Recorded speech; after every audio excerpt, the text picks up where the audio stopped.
Ladies and gentlemen, welcome to episode 5 of the Hot. Were you gonna try and do the intro this No, week? no. I saw you get a little. No. You are the host. America's favorite agent, AJ Pan, with my special guest tag team partner, Brandon Lewis. Let's kick that off. There we go. There we go. Hot tag right there. Yeah, Brandon Lewis for 1495 Sports, and I'm substituting for the 5-star stud Joey Yates, who's on the 5-star stud tour right now. That's right. Hashtag 88. Do your Yeah. thing, my man. Keep on getting those wins. What's that involve? Like gambling or? I've never lived that 5-star lifestyle. You know, I'm trying to get up to that. He won't let me in on some of the secrets, so I don't know. We'll have to discuss I'm gonna give him a that call one day. You know that's my best friend, right? Joey Yates? Oh yeah, that's my best friend. He doesn't have many friends. He doesn't have many. No. He rubs people the wrong way. He does. That's right. I like him most of the time, but you know.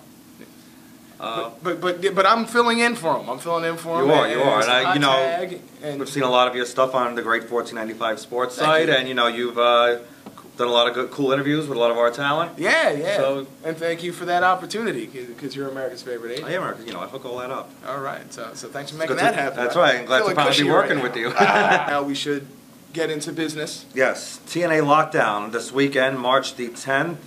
Live from San Antonio, Texas. Normally it's an all-steel cage pay-per-view. They're switching it up this year. I believe only 3 of the matches are steel cage matches. Of course, with one of them being Lethal Lockdown itself. Thank God. It was I mean, yeah.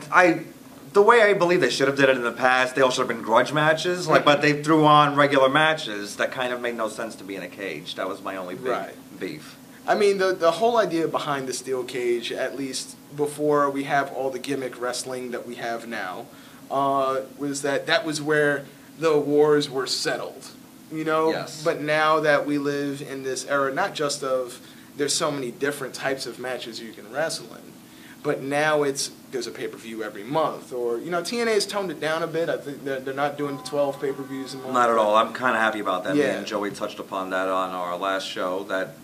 That's why I'm sorry to cut you off. But it's a good, good topic we wanted to talk about. That's how wrestling used to be. That's why everybody looked forward to, Royal Rumbles, SummerSlam, WrestleMania, Survivor Series. Exactly. You had time to build and invest in feuds. Mm-hmm. Not just it feels like they reshuffle the wrestlers in TNA, like whoever we used last month. Okay, we'll put them on this pay-per-view this month and try to throw something. At least now there's time to invest in people. I mean, when you know, their contracts that they have, I don't want to say they're not binding, but they're not very long, except for maybe their top stars. And yeah, okay, I'll say it, their contracts aren't very binding. There's people who've been there for a little bit of time, and then if I have nothing for you right now, all right, we're gonna let you go, but we might bring you back when when we have something of value, for you to do. If you're not the meat and potatoes of TNA, your contract is still kind of eh. But what I was saying was that now we live in, because we look forward to that, like you were saying, the Royal Rumbles, the Survivor Series, and then it just became these 12 pay-per-views, sometimes 13 pay-per-views a year. We're all looking for a theme. And I think Lockdown is definitely one of those theme, titles. But it's because it was a theme pay-per-view, and you still had reason to look forward to it. But I guess this is, what is this, their 4th one, 5th one? I don't even know how many lockdowns they've had. They've had quite a few, actually. I want to say more than... But they've had so many lockdowns, and now it's, I don't want to say played out, but I feel like they tried to, I remember the first one, they tried to add gimmicks to the gimmick itself. Yes. So it's like, all right, we're going to have a submission match in a cage. We're going to have a tables match in a cage. The cage was supposed to add to the gimmick, or maybe the gimmick was supposed to add to the cage. I think after a while, it was just going to wear itself out. Yeah, I agree. So I'm glad they're toning it down to, 3 matches or in the cage. Yes. So thank goodness. And by the look of the card, it looked like they have actually stumbled upon, I think, a good formula, where only maybe a couple of matches really, only one that was really thrown together kind of last minute, but at least there's now, most of them have some sort of meaning. Yes. And we'll start off. You want to start out that tossed together one? We will. Joseph Park takes on Joey Ryan. Joey Ryan bringing sleazy back, keeping it sleazy, bringing sleazy back. I like Joey Ryan. I do too. I'm part of the 87 percenters. he's not 88 like Joey Yates, but I'm part of the 87 percenters. It's hard to be at the level of #88. Yes. But But he does a good try. He does a good try. Very good. I do like the sleaze bag. I do like the. I feel that in time there'll be more for him to do, but at the same time, these are the kind of moments that he has to take advantage of. Yes. You know, he's on pay-per-view, and I know me personally. Sometimes, you know, and I'm sure you understand because we're both men of business. We're very busy people, and we probably don't get to see every show. We don't get to watch every show. So this is actually, you know, I'm going into this pay-per-view. I'm going to be seeing a lot of people for my first time. Okay. And Joey Ryan's not one of them. But for people like me, and I'm actually excited for this pay-per-view. I'm very excited for this pay-per-view. I'm going to be looking at Joey Ryan in a higher level than just Impact Wrestling. Yes. You know, and right now he's a talented guy, but he's just a gimmick right now. And if he wants to be valued as one of these upper echelon superstars, then he has to perform on Sunday. Yes, I agree. And he's got a big test with Joseph Park. Yes. So Joseph Park has been training. He's a self-admitted Green Hornet in the wrestling business, yes. And he's trying to get that W with the boys. I like Joseph Park. He's a very entertaining individual. I know you were unfamiliar with Joseph Park. Yes, he's one of the people that I'm referring to as being unfamiliar to. Finding out who he was behind. Well, no, he's the brother. He's the brother. He's the brother. Oh, I'm sorry. I'm I don't know what you were thinking of. Didn't he already have a brother? A couple of storylines back. I don't know. Wasn't he managed by James Mitchell? I believe Jay Mitchell was his father. How many brothers does... I don't know if he had a brother. I know, I believe James Mitchell, that's why he was Father James, but I think then he ended up being his father. No. But Joseph Park, attorney-at-law, Joey Ryan. He's no Birdman attorney-at-law. No, not at all. He's no Rick Silver attorney-at-law either. No. So who are you picking for this match? Who do you think is going to get the, as Joseph Park would say, the big W? I really don't know because, like I said, this is just tossed together. You know, there's a lot of times when you can make an assumption based off of what you've seen on previous episodes. But I really don't know what direction they're going in. And I want to see, me personally, I want to see Joey Ryan. Yes, we got a tag on that one. Yes, all right, cool. I'm glad you're with me on that. Yes, yes, yes. I like Joey Ryan as well. I think he needs this win to start moving up the ladder in TNA and show what he can do. And I'm sure Joseph Park, the Greenhorn, even though he's new in the organization, I think that he has at least garnered enough experience to. He's been training at OVW. They've shown the clips. He's ready. He's ready. Sure. He's got a couple of big W's so far. Okay. Our next match, which I'm very sad about, two of them good friends of mine. This is going to be Robby T, the former Rob Terry, against Robby E. Bro, were you a fist pumping? Bro? I was a fist pump. I took some summers out Jersey Shore, a little fist pumping. Oh, God, that's the stuff. I'm not a fist pumping. No, we gotta get you into that. Yep, but I gotta admit, I was starting to get a little. I was starting to feel it because of Robby T. The bromance, bro. Yeah, you know, Robby E. You know, young guy, has a good look. Not sold on the hair. That hair's awesome. If my hair wasn't so long, I might try to. You could chop it off if you really want to risk it. I can't. It's like, you know, Goliath. I might lose all my powers if that happens. Samson? Yeah, there we go. Yeah. Oh man, I gotta pass you the good book. Yes, Old Testament. I'm busy reading Maxim. I hear you. Oh wow. But anyway, back to Robby T. Robby E. Robby T. Robby E. I really started feeling it because of Robby T. Rob Terry was just this big, massive dude that when Hogan first came in and started giving pushes to people he thought deserved it, I just thought he was a big guy. And I didn't really actually see anything particularly special. Not that he was bad, but this isn't the 80s anymore. You can't just be a big guy. And you know what? To be fair, the big guys in the 80s who actually got over had personality too. Yes. You know, because I don't want to knock the big guys of wrestling. I feel like there's a lot of that going on. Because of this day and age of a lot of lean, fit, I guess, wiry competitors, whether it be because of the MMA style or the lucha libre style. But I don't want to knock the big wrestlers because there's a place for them. And if they're very entertaining, like Hulk Hogan was, like Junkyard Dog was, like Kane and Undertaker, you know, big guys like Vader, if you have personality, you're more than just size. And that's what Rob Terry is becoming now because of the bromance. Yes. And so that's why, that's the thing that does kind of break my heart about it. Because even though I'm not a fan of maybe the team necessarily, it was that team that gave him the skills, or I guess the confidence to come out more as a bro. Indeed, indeed. You know, I did like I did like the bro down. Did you bro down? Yeah. The bro down. That was very surprising. I didn't know he had Terry with the moves. I was very shocked at that. He's generally a quiet guy as well. We were hanging out one day and he's sitting by himself in the corner drinking a Coke. Oh man. And we're all, you know, hey, let Robby be. Yeah. Well, me and Robby E are doing a little fist pumping at the bar. I hear you. But yeah, I mean, it broke my heart. I'm still trying to picture you at the bar with the bros. It's a good time, man. That's all I can say. Good time. I don't want to get them in trouble. But well, yeah. Maybe I'll tag along one time. You might have to, yes. Okay. So who are you looking at to win this match? I'm going with Robby T. We're not getting a tag there. We're not tagging? Nah. Are you mad at your bro? I'm going for Robby E, man. Really? Yeah, he's angry. He's, you know. Is it because Robby T's hanging out with Spud now? Yeah, I don't like that Spud guy either, man. Yeah, he's not a rock star.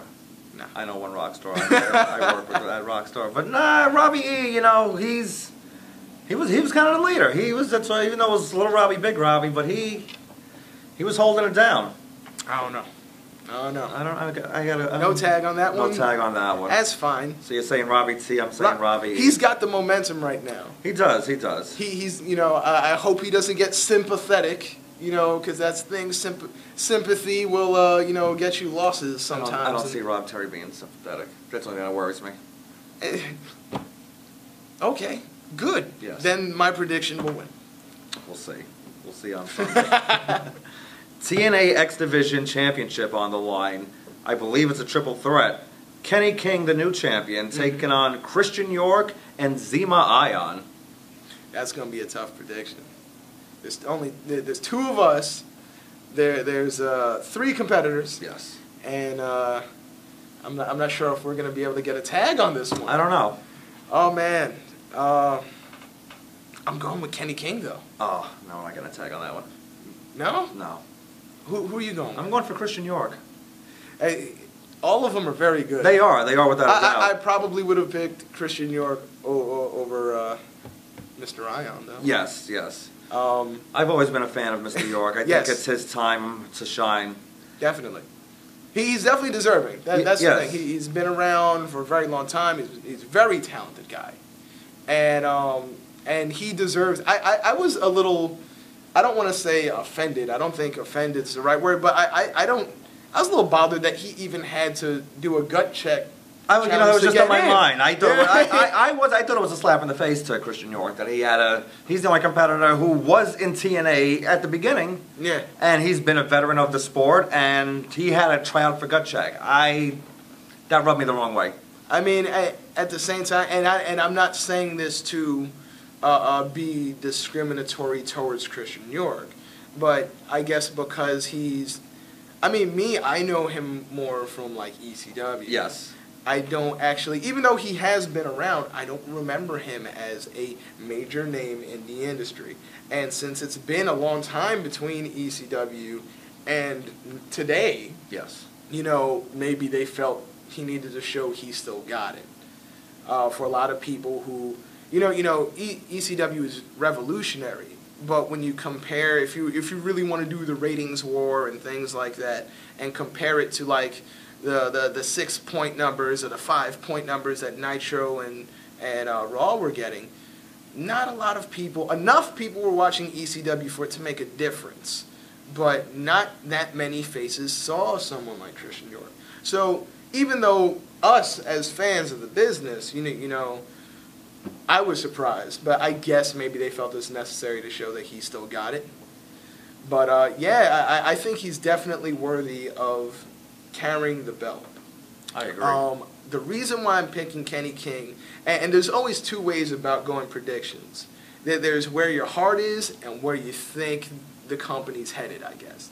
And I'm not saying I like Kenny King more than anybody in the match, but I think him holding the belt right now, I still feel like him and Rob Van Dam have unfinished business, and just his promo on Impact on Thursday was he has more. I feel like I saw more charisma on that one night than I did in anything that I saw him in ROH or anything like that. He has mic presence that other people don't have. He doesn't sound like everyone else. Kenny King could be star potential. And so I think he has to show that on Sunday. And I think he's going to win. Okay. I'm still going for Christian York. Oh, no, please do. Please do. You're a talented guy. I love Christian York. We'll see what happens in We'll that see what match. happens. TNA Knockouts title, one of my favorite divisions. Do I have to pick a winner for this one? I don't know. You can go along the Come on, double countdown. Along the lines, Joey Ace. I'm going to steal one from Joey Ace. We all win. Yeah, we all win. Velvet Sky versus Gail Kim. Do you know that everybody has a Joey Ace impression? We're not going to do it right now. No. But everybody. I always do. That's why I'm growing up the scruff and I have the put. Is that what it is? Yeah. He inspired you. He did. He did. Okay. So that's why I break it out for when we do the hot tag. It's possible for there to be a double countdown, right? There is. I don't know. I just don't see. I don't see this being a match that is going to have a clear-cut winner. I know it sounded like I was joking when I didn't want to pick. I don't want to pick because I love Gail Kim, and she's been getting Velvet Sky, and not just because of the way they look. Gail Kim I've been a fan of since her little Matrix gimmick, yes. in the other organization. Yes. But wow, if I just feel like perhaps Velvet Sky can win, maybe will win, but not through anything clear. I think that Gail Kim may come up with an excuse for something wrong that may have happened. There's going to be something going on in that match that's going to lead to, the feud continuing. This is not going to be the end. Well, she has been on the side of some shoddy officiating lately by Miss Taryn Terrell. Do you think it's shoddy officiating? I do think so. There has been a couple of times where Gail did not deserve to, even though I am going to pick Velvet for this. So you're going with Velvet too? I am going to go for Velvet, all right, so I get a tag on that. Boom. But I do think Gail, in this instant, is on the money here, and she has been on the receiving end of some shoddy officiating by Miss Terrell. Okay. I can say that. The foot was under the rope. It was. It was indeed under the rope. But there's no replay rule, and No. so she should just be happy with this rematch right now. And maybe she'll get it done, but I'm still going for Velvet. I love Velvet. I love them both. Don't let Gail. Gail was at the FWE show. That was just for the fans. Yes. So next time, get a ticket, show up to the next FWE show. You never know what you're gonna see. But she was there. She was there. And she faced Miss Katarina Lee, another one of my favorites. you just watch your mouth. She shows up again. Yeah, she did scare me after what happened because she was on the shot. She had some bad officiating in that match too. Mr. Kevin Keenan found time to make out with Miss Katarina. That Lee. was not his fault, and you are the luckiest man in the world, sir. Kevin Keenan, my the Nate Archibald to my Chuck Bass. That's a Gossip Girl reference. We're Upper East Siders. Gossip Girl reference. Yeah. And you're chilling with the Jersey Shore. Okay. I'm finding out a lot about you today, I'm multi-layered, man. I'm multi-layered. Yeah. You are a Renaissance man of the social. That's it. That's why I'm America's favorite agent. Yes, you are. I are. represent all stances of American culture. Next topic. TNA World Tag Team Championships. Okay. Austin Aries and Bobby Roode, the champions, will Yes. take on Chavo Guerrero Jr. and Hernandez, and the team of Bad Intentions, which is Christopher Daniels and Kazarian. This is tough. I've got to say, once again, this is one of the things where who you want to win versus who you think's going to win. I want Bad Intentions to win. I'm not sure if they're going to though, because you've got Austin Aries and Bobby Roode going for not just the, they are already the defending tag champs, but they want every belt. they want to hold it. Oh, they want to be the new two dudes with attitudes right now. They do. And yeah, they're going for every belt, and they're on a mission. And you know what? Part of me really wants to see that. So I'm going for Bobby Roode and Austin Aries. I'm going to go for them as well. They're very entertaining together. I didn't think they would be. They have been bringing out the best in each other, promo-wise. I love their one-upsmanship. I'm a huge Austin Aries fan. I think I'm glad TNA has put the ball with him, and I was afraid after he lost the world title he was going to get mixed in the shuffle, but he hasn't. He's stayed around and had a meaning to the shows. Yeah. So, and Bobby Roode, he was getting, to me, a little stale. So I liked him and Aries going back and forth, and they're like, "Oh, I just got my new T-shirt. I'm gonna wear mine to the ring. I just got my shirt." And they've been very entertaining, and they have surprisingly gelled well as a team. Yeah, I'm not too surprised because you're talking about Bobby Roode, who's been in. I feel like he's more known for his tag team work, even though he's a phenomenal wrestler on his own. Yes. In his own right, he's great. Austin Aries, I guess. I shouldn't be surprised at the pairing because Bobby Roode will gel with anybody, but Austin Aries also, no slouch, gets it done in the ring, has worked everywhere, and he is familiar with tag team wrestling also. Yes. So I shouldn't be surprised that they gelled so well, but it's a great team. But I really like Bad Intentions. I do. I like Bad Intentions as well. I like when they do the Gangnam Style. The bad influence of Kaz, man. He at one time the coolest man in the universe. That's it. The whole thing he did. Yeah, that was you know, and the Appletinis. Have you had any Appletinis? I have. I like. How are they? I like martinis. Oh, you like martinis? Okay. They are not my go-to drink. Okay. But if you have a James Bond moment, and if James Bond can have a martini, then that's good enough for me, sir. I don't have to prove myself, my masculinity after a martini when James Bond hasn't. I don't want to say anything. I don't want to feel like I'm knocking Chavo and Supermax. Yes. I just feel like I really like, me personally, I like Chavo as a heel. I do as well, and I like him as a singles. And I do like him as a singles. That's the thing. Him and Eddie Los Guerreros was great, and that's about all my feeling for him with tag team. I feel like them, you know, they worked together so well. They're family. They came up together. They were training. They were wrestling even before they had a promotion to wrestle in. So that to me was like a one-time thing. Right. You put him with Hernandez. They don't even have the same look. And I'm not knocking them individually. I'm not even knocking them as a team because they do work well, but I think they work better on their own. I feel like Hernandez should have been world title material before the lengthy absence. Right. And I feel like putting him in a tag team is just holding him back. I'd like to see him back in the top tier of TNA. And Chavo, I'd like to see him maybe in the top tier also. I've got the chance to meet him, talk to him. He is a great guy. Yes. Very knowledgeable, and what he doesn't get enough credit for is his personality. Yes. Because when he's a heel, even when he's face, when he was carrying around Pepe, he was hilarious. But when he's a heel, he is one of the baddest in the game, and he doesn't get enough credit for it, and I'd like to see him work his way into that level too. Maybe, hopefully, with all these great tag teams in TNA, competing against each other, hopefully we'll see a little bit of tension. I mean, I don't mean to root for destruction. I am actually rooting for their benefit in other directions. That's all. Okay, I like that. Yeah.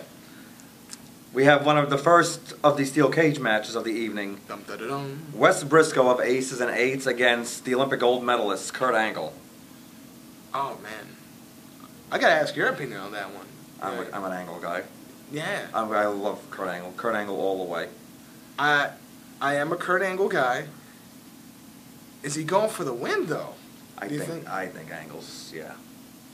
Especially after the Olympics dropping wrestling as a sport. Right. I think he's even more. So he's more motivated. I think he's just aggravated at that. So I think that's even more. He's show those. Do you think this will be a one-on-one match? Like just And I'm not just saying that because of the Aces and Eights. I'm also saying that because of his relationship with Garrett Bischoff also. It depends. I mean, it's tough with the cage playing a part in the match, and also Aces and Eights are involved in another match. They might sacrifice one guy for the benefit of the entire group. True. True. You gotta do what you gotta do.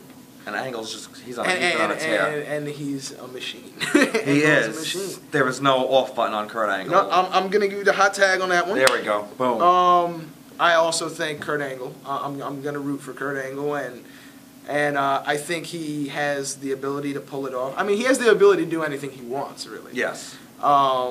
It's just hard to make a pick in any of these matches with the Aces and Eights because, I mean, they just revealed the VP of Aces and Eights, which I didn't realize that motorcycle gangs have vice presidents.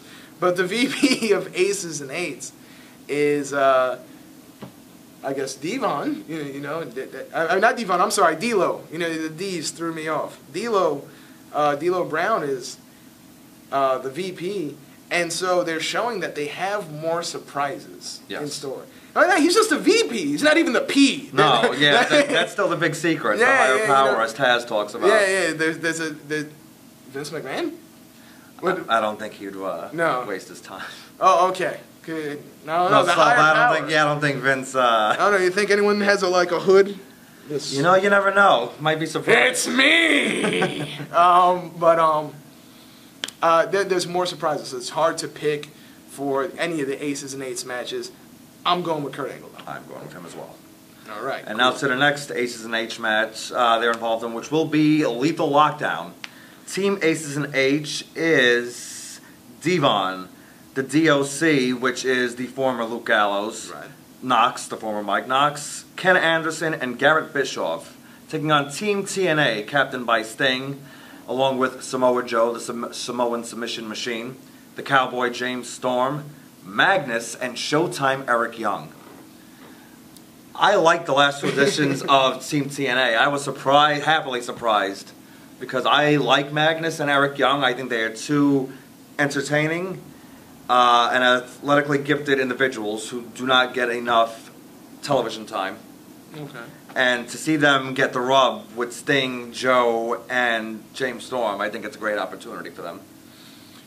One thing I definitely give to TNA is that I feel personally that they don't really give up on anybody. And you see that. There's people that have departed and they've come back, and sometimes they depart again and they come back. Jeff Hardy is a good example for personal reasons, you know, not just gimmick or, you know, anything like that, just for his own battles that he dealt with outside of TNA. And he still gets another chance to redeem himself and works his way up to champion. You look at EY Eric Young, and this is a guy who basically was jobber for the majority of the time he was there. You know, if I'm correct, he was part of Team Canada, was he not? He was, yes. And he was not exactly the top tier, guy in Team Canada. And then he was more of a jokey guy. And now we're looking at him reach this level where we still have to see where it goes. But now he's coming into this as a main guy. And I don't know who's going to win this. I'm probably going to have to flip a coin on this. But EY is someone who could be a deciding factor. And that's the thing, when they talk about him being a wild card, they're not joking. He is the wild card. But he's a very talented individual. I mean, he's a former FWE World Heavyweight Champion. So if anybody who doesn't think he can carry a ball, better than I do. Yeah, people who don't think he can carry a ball, he can carry a ball. He's had feuds with Charlie Haas in the FWE, and he's had phenomenal matches. He's been the champion. But he's definitely a wild card. I try to introduce him. The guy's blowing in my ear, trying to get me to break. He had me and Uncle Steven do a little air guitar to AC/DC. So, but no, he's a very talented individual. I'm a big fan of his, and I don't think he ever got the credit he deserves. So hopefully he's going to showcase what he can do. Because I think he's showing he's a main event player to the world right now. The reason I think he still has a job is because he makes everything that TNA has given him work. Yes. They have given him things so ridiculous and stupid. And he makes it Most work. people would groan, or the people couldn't make it work who they would give it to, and the fans would groan. Not Iwa. He makes it work. He makes it entertaining. Now, unfortunately, I don't feel, and I'm not knocking Magnus, but he has not. I'm not 100% sold on his effect on the team. You got a very strange team. Most of them proving themselves. James Storm, Sting, Joe. The other two, that's the thing. Both of them are wild cards. EY, I think, can hold his own. I'm not saying Magnus can't, but I'm not completely sure they can get it done. Especially, like I said, Aces and Eights still have they still have tricks up their sleeves. I think. Pardon the pun. They still have an ace up the sleeve. Yes, yes. Had to go there. I'm gonna put up my hand. I don't know if you're tagging it or not, but I'm going with the Aces and Eights on this No. one. No, you think TNA is? I'm going with Team TNA. Okay. I think your wild card, it ain't going to make the difference. I think it's their time to shine. They're giving that opportunity. Eric Young, Ed Magnus is another underrated individual. He's gotten glimmers of spots, and he has a natural charisma, and he's improved by leaps and bounds. I think they're going to be the difference maker. Okay. All right. So I guess does that bring us to The main event. the main event? Steel Cage TNA World Title. Jeff Hardy versus Bully Ray. Bully Ray Hogan. I'm not even going to hesitate on this one. My money's on Bully Ray. I'm going to go with Jeff Hardy. Really? Yes. Why? It's Hardy's time again. I think he's got a clear mind. He's been doing great. I think he has a point to prove to not only the fans, the higher-ups, and himself, that he can make a difference in the company, and he can be the company face. I think he already is the company face. I think he can still do more, don't get me wrong. And I think it will be his time again. I don't think if he loses, it'll be his last time holding the belt. He'll have it again. But Bully Ray is someone that I feel, even when I wasn't watching as often as I should have been, you always hear Bully Ray is like the top heel. He's like the reason I watch. Right. And now he's not.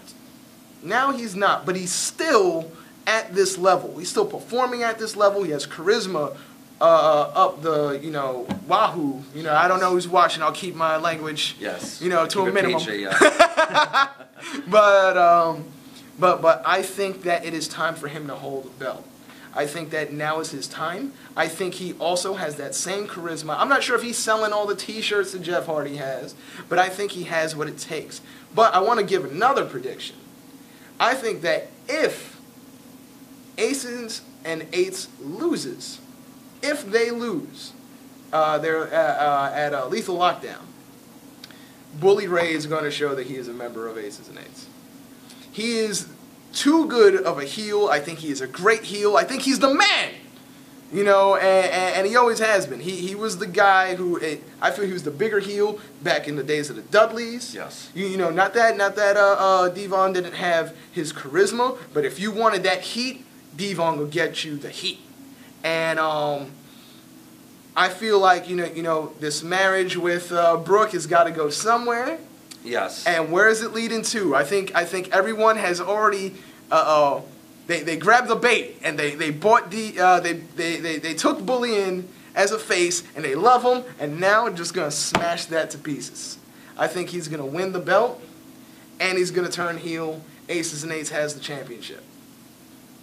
Now, I'm not sure if that would happen all in that order if Aces and Eights wins. Yes. But I think if they lose, you got to have something that'll give Aces and Eights that, oh yeah, well at least we got this.